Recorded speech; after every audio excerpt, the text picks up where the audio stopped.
Kathleen, can you ask me in front of all of these people, all of these witnesses, can you please ask me, am I going to play Obi-Wan Kenobi again? Ewan? Yes? Are you going to play Obi-Wan Kenobi again? Yes. I've got another question for you, Ewan. Do you age? Come to think of it, actually every person in this prequel trilogy is still beautiful. Natalie Portman, Hayden Christensen, Jar Jar how did you get in there? Bad.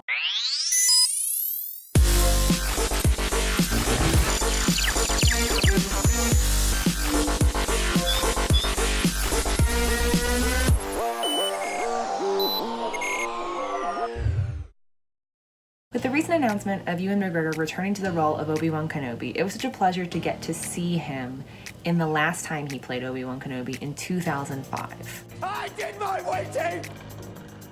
12 years of it! In Azkaban! I've definitely got a soft spot for Revenge of the Sith. Its announcement actually propelled me into this world known as Star Wars, and it's been an affair that has not been able to be broken ever since. But I will say this movie does have a ton of improvements over the previous movies. For one thing, it's not boring. I don't think Revenge of the Sith has a boring moment in it. Even the political drama in the middle of it, which is kind of like the meat of the sandwich, it does stack up better than what goes on in Attack of the Clones. I think what we're finally seeing everything being sort of tied together. The stories don't always get developed the way that we want them to, but we do see a certain level of tension between Anakin and the Jedi Council, and that's supposed to be the kind of the center of the drama, as well as his love for Padme and how they are still trucking along, and more importantly, what's going to be the crux of what turns him into Darth Vader. But one of the biggest things that needs to be addressed is Anakin's downfall. That's why people watch this trilogy, right? To see Anakin become Darth Vader. I mean, I know that would be my appeal for it, to get the backstory on one of the most renowned villains of all time who receives his redemption in Return of the Jedi. So people are watching, like, waiting for this moment. And I think in a way, each movie of the prequel trilogy disappoints in its own special way. Episode 1 makes Anakin a little boy, so everyone was kind of disappointed about the fact that they kind of had to wait longer to see Anakin pre-Vader and be a badass and everything. So they had to watch this little boy be a little boy. And that's disappointing if you were getting the introduction of Anakin's backstory. Episode 2, it gives you pre-Vader Anakin, but it is not what the people wanted. Who is this angsty millennial that needs therapy? No, that's pre-Vader, apparently. So people were disappointed by that. I myself have to admit that it's not exactly the narrative they should have built up to make Anakin very sympathetic. And then in this one was supposed to be all about the motivation of what turns Anakin to the dark side.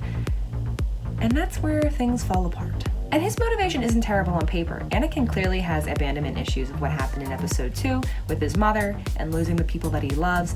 And in this one, he simply agonizes over it until he ends up destroying everything he does love. And like I said, on paper, that sounds like just a mighty fine reason to lose your marbles and go bad. The issue is the execution of this motivation. Instead of just following the direct line of he doesn't want to lose the people he loves and he becomes consumed by that, we sort of see this weird division between Anakin wanting more and being greedy for more and having this distrust in the Jedi. Issue is that there isn't much reason to distrust the Jedi based on solely the movies. Again, I'm not bringing into the Clone Wars. In the context with the Clone Wars, it makes sense because of what happens with Ahsoka, but in the context of just the movies, because in 2005, that's all we had, we don't really have any reason to distrust them. Like, you kind of get why he doesn't like them too much, but Anakin's the one being shady. He's the one doing dealings with the Chancellor behind the Jedi's backs. He's the one taking the side of an outside party over his master, who he's been supposedly loyal to since he was a little boy. Anakin is also ridiculously easy to manipulate. Like, the minute he starts thinking about saving Padme from his dreams, Palpatine drops this little factoid. Darth Plagueis was a dark lord of the Sith, so powerful and so wise, he could even keep the ones he cared about from dying. and starts talking up the Sith, you know, the very thing that Anakin has been trained to oppose his entire life, and at this point in the story understands that Sith bad, Jedi good. Is it possible to learn this power? Not from a Jedi. And Palpatine is trying to be like, it's a gray area, but it isn't. It isn't. You know that they're bad, and you know that the Jedi are mostly good. There might be a little bit of a gray area more on the other end, but the Sith are bad. And Anakin knows this, and there doesn't set off any red flags. He's just sitting there like, interesting. Okay, we're watching this weird sperm thing happening in space and calling it opera. If anything, this doesn't teach us that Anakin is just desperate to save Padme. It teaches that he's pretty weak-willed and submissive. Because that's kind of the thing that we're going against here. It's not just, I want to save my family. It's, I'm greedy too, though. We realize that it hasn't quite been about him caring about people entirely, and that doesn't become any more obvious than when he actually turns to the dark side. He goes full dark mode quick and fast. You see the slight hesitation before he slices off Mace Windu's arm because he's like, I need him. And then after that, he's all like, what have I done? And then, like 3 seconds later, I pledge myself to your teachings. like, where did that come from? That was so fast. And he's suddenly this brainwashed dummy. Like, I understand the concept of falling to the dark side and falling hard and the whole idea of never returning, blah, blah, blah, blah, blah, and how it's a difficult journey and all that stuff. But you're telling me that it's that black and white. I thought Jedis didn't deal in absolutes. But I mean, Yoda only deals in absolutes. It's like his whole language. One thing I think should have happened in terms of his relationship with Padme and the children, and actually more stakes being at that, and it also could have given Padme more something to do, but more on her arc later, is I think Mace Windu, or somebody on the Jedi Council that is not quite an ally of Anakin's, I think someone should have found out that Anakin and Padme are either having an affair or a child, or both. I guess they're kind of one and the same.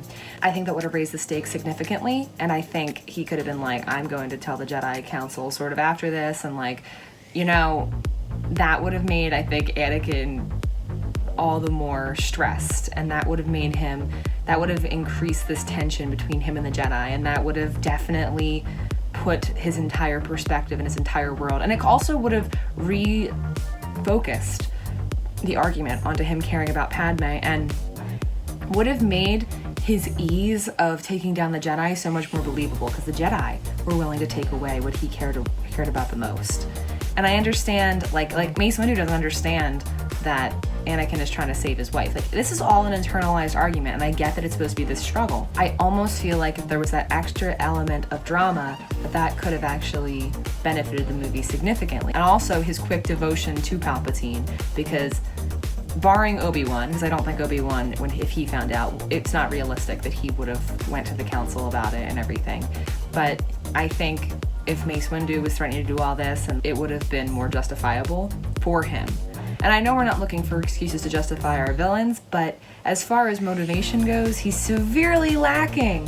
Because when he starts going and killing them like with ease, you're kind of scratching your head like, dude, you cared about them 3 seconds ago. And I get that you love Padme more and you'd do anything for her, but this isn't about love anymore. He's suddenly just like full evil Anakin.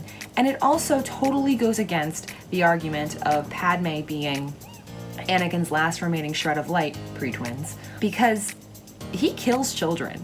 That's like the biggest of bads. And I understand that scene was controversial in a lot of ways. People were like, this makes Vader look like a bully, and I agree. I do agree. I think on a film standpoint, I just think it's kind of dumb. They did the same thing in The Crimes of Grindelwald, and that wasn't a very good movie. But it's bad on a story perspective too, because like, think about it, okay? Like, Padme is supposed to be his last remaining shred of light, and he's lying to her, blatantly so, this entire time. Like, he's still able to be nice to her. And it's like, oh, he's still capable of being human. This is not not being human. This is being a sociopath. That's what serial killers do. Serial killers go and they kill their people, and then they come back to their wives at home who don't know what's going on. And that goes beyond just giving into your impulses and turning to the dark side. So that is the wrong position to take. You can't go back from that. You can't go back from killing kids like that when you're supposed to still be human, and more importantly, when you're about to have a kid. He's supposed to not have lost all of his goodness. I understand to an extent him coming at the Jedi, but going at kids, that's not only is it not cool, but it is like the highest tier of evil. And they shouldn't have taken him to that point yet, because he's not supposed to be there yet. So I guess in theory, I think Padme should have gone first before all of this happened, I guess. But more importantly, I think that they should have shown a better transition into his delving into darkness. Okay, if you watched my last video, you know I have my opinions on Anakin and Padme's relationship. Yeah, my opinion is that I hate it. And it's still bad here. You still get some of that weird, shitty dialogue that's supposed to be romantic, that's trying way too hard to be romantic, but comes off very unromantic. You're so beautiful. It's only because I'm so in love. No. No, it's because I'm so in love with you.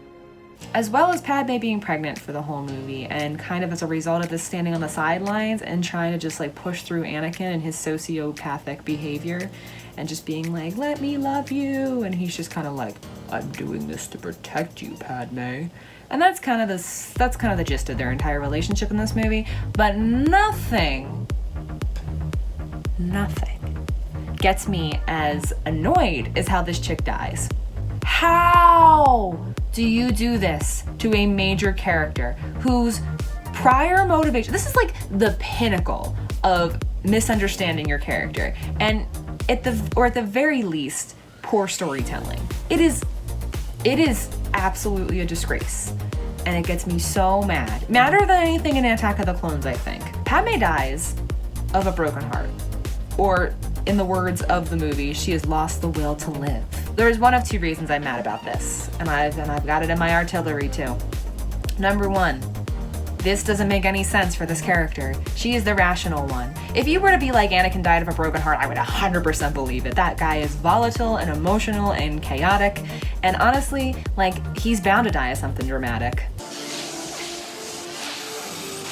Padme, she is pragmatic and rational, and she has never, ever based her happiness off of anyone else but herself prior to this point. She would be fully prepared to raise a kid on her own. Padme Amidala would totally do this. And I understand, I'm not disputing that her character had to die. Clearly she had to die because the twins had to be separated. They didn't know who their mother was. They didn't know who their father was. This had to happen because the original trilogy set it up this way. But again, dying of a broken heart? What? First of all, this is a technological universe that we are in. You're telling me they don't have gynecology here? They don't have better childbirthing care? What? The original storyline for Aunt Padme and her whole reason for going to Mustafar was that she was going to kill Anakin. I like that so much better. And if she were to die then, that would be fine. And by the way, at this point, she was supposed to have already had the twins. So she got a moment. We could have had a moment with her and the twins. First of all, in the original idea of Revenge of the Sith, she goes with the plans of killing Anakin, and Anakin kills her. That is so much better, by the way. He never finds out about the twins. He thinks the babies he didn't know that the kids were yet to be born yet. So he thinks he killed the kids. He thinks they're gone, and that's all of his motivation, to be bad and then to go fight Obi-Wan. Bam! It's right there. So, I know that some of you are waiting in the wings with, but Courtney, Palpatine killed Pad. No. Here's my thing. Major character. Major character. Now, the main argument is that Padme died so Anakin could live, because Palpatine apparently trades a life for a life, and also wanted Padme out of the way entirely because she's the light of his life. Again, see my previous argument, why that's bogus. But here's my issue with that. If that is indeed the case, if that is how things are running, if we're doing life for life, if we're doing some Harry Potter Horcrux nonsense here, the death of a major character should not be left to subtext. If you're gonna have this wild theory take place, and again, it could have been good. Like, that's a decent theory in the sense of like a life for a life. Okay, that's fine. That is mighty fine. And it actually creates a severe sense of irony that Anakin, his evil, his downfall is what literally killed Padme. Instead of this weird hokey died of a broken heart nonsense, because that's stupid, because she has 2 babies to raise. There's your reason. There's 2 reasons to live, Padme. So yeah, I find her death and Anakin's downfall and all of that stuff wrapped together to be kind of nonsense. I hate it very much. The big fight, because we have to talk about the big fight. The biggest, most emotional part of Revenge of the Sith is not the death of Padme Amidala. It is definitely not this scene, General Grievous blowing up, because that was just kind of gratuitous action, but it was Ewan McGregor, so I'm not going to complain about it. But the big fight between Obi-Wan and Anakin has been one that I think we've been waiting for a long time, ever since it was hinted by Darth Vader in 1977 in A New Hope. Combination of stunning visuals on Mustafar with the amazing choreography, and again, John Williams' beautiful score that just raises the tension on this hot planet between this heated battle. It does suffer from stilted prequel dialogue, of course. From my point of view, the Jedi are evil. It is an amazing fight scene, though, and it chalks more emotion into this scene than in the entire trilogy. So, take that how you will. However, I do believe it could have been cut, like, in half. It could have been sliced kind of down the middle a little bit there. You can kind of tell when it starts to drag. It's when they're doing this weird shit. Like, how is this a fight? You're just like Tarzan swinging back and forth. So I think that, not that it gets boring, but then it gets very jarring, because then you're alternating between this and the fight between Yoda and Palpatine, which I don't really think was all that necessary. I know a lot of people wanted to see it, but I think it would have been more impactful to see like the Order 66 stuff that's going on. Though I will say that montage of like the Jedi getting knocked down by the clones, by the people they've supposedly fought by, even though we didn't get any character development on any of these people, I still felt quite a bit. And that is a true testament to good filmmaking of this movie as opposed to the previous one. But Ewan McGregor's tear-stained proclamation of loving Anakin is one of the saddest moments in the entire Star Wars saga. You were my brother, Anakin! I loved you! We definitely see that he's gone. You know, like, this is the shreds of a man that we were supposed to care about. But you could see the potential, and you're just absolutely heart-wrenched over the whole ordeal. And it definitely sustains this feeling of loss, and that we were supposed to be led into in A New Hope.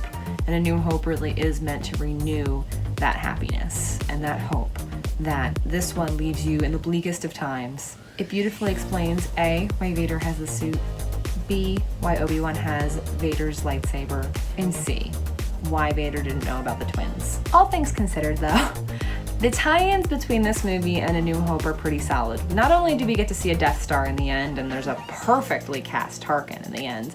I don't know if they just used, like, I think they digitally edited his cheekbones, because nobody has those cheekbones. But we do get Vader in the suit, lightsaber is Obi-Wan's, twins are... We get where we need to be, you know? And there's something to be said about that there aren't any plot holes in the sense of, okay, so when we enter the original trilogy, we kind of got what we needed from the prequel trilogy, even though there's a lot of stuff I disagree with, like, for example, the villains and how there's no depth to them. Decreasing amounts of depth, might I add. But this is Darth Vader's story, and it really does piece together the original 6. You guys have a great day, and may the Force be with you.